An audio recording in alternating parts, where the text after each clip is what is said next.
On to the reading for today from Something You Forgot Along the Way. And today's story is number 38. If you are caught up in the here and now, you lose sight of the future. The wisdom of Napoleon. Napoleon returned home in triumph after successive victories over Italy and Austria. The people welcomed him in a frenzy of jubilation, with illuminations, parades and banners, torches and bells, and gun salutes. One of Napoleon's men offered him respectful congratulations. Sire, it must gratify you to receive such a rousing welcome. To his surprise, Napoleon answered coolly, "Don't talk nonsense. It is a great mistake to enjoy such a superficial fuss. If circumstances were slightly different, these same people would be clamoring to the guillotine just as loudly. Nothing is so unreliable as the welcome of a mass of blind followers. The great swordsman Chiba Shusaku, 1794 to 1855, went fishing one night with several of his followers.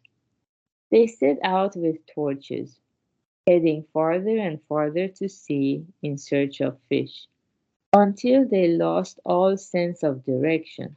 Which way was the shore? Shusaku himself grew flustered and had a series of torches lit while he peered in vain into the gloom. As they roamed the sea with mounting panic, the last of the torches burned out. The situation seemed hopeless, but lo and behold, as darkness settled in, there in the distance was the outline of land, looming darker still.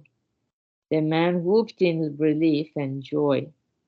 Days later, Shusaku recounted the incident to a fisherman friend of his. The friend said smilingly, "That wasn't like you. You should know that you cannot see the shore with torches. Torches are used to light up your immediate surroundings. If you want to see into the distance, they only get in the way. When we want to look far off, we douse them on purpose. As long as you rely on torches, you cannot make out the distant future, the distant shore. If you are caught up in the here and now, you cannot look ahead into the future." Okay, very good. Yeah, this story, there are two stories here and a little bit mysterious. But the first story about Napoleon um, is teaching us about how when things are going very favorably, triumph after triumph, and a lot of successive victories, things are going well, maybe we get promotion and we get some kind of an award and everything is going well. We don't want to get too carried away by that because everything is taught to be impermanent, good or bad. So it's not going to last. And just like Napoleon said, you don't want to rely on that too much. Of course, take the joy, be happy and grateful about it, but don't get carried away too much. Because if it's a praise by other people, we can lose that just as easily.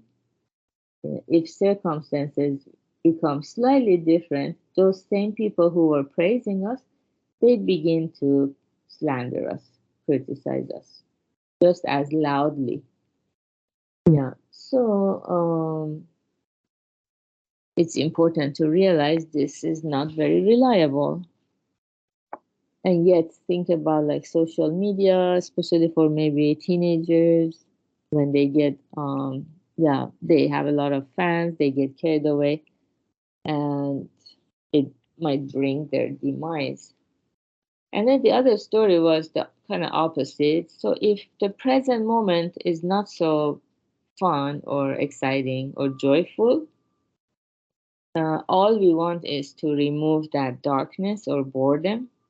So we start lighting up torches.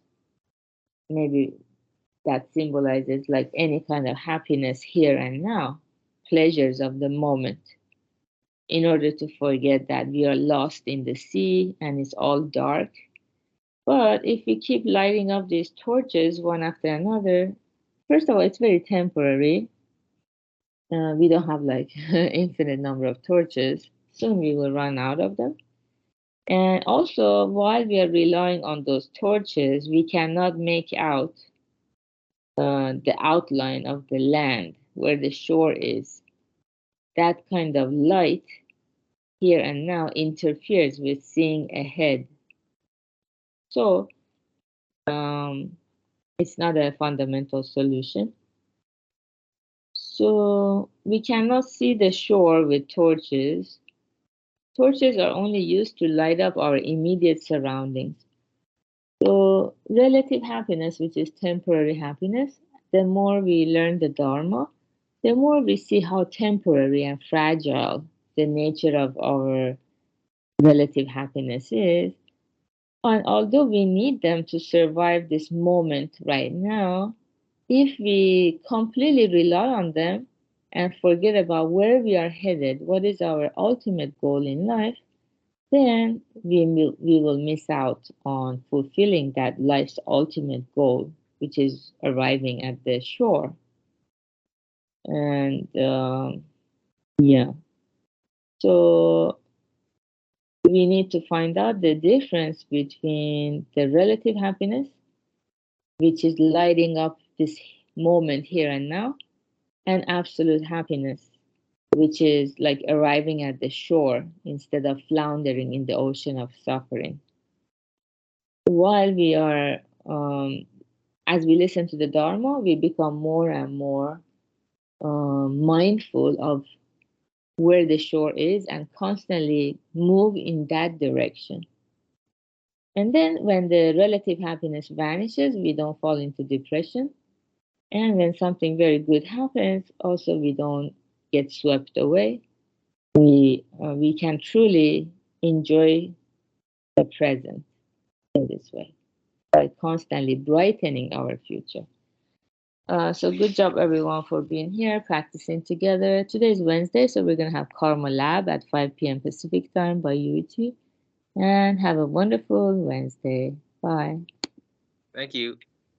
Thank you, Gary.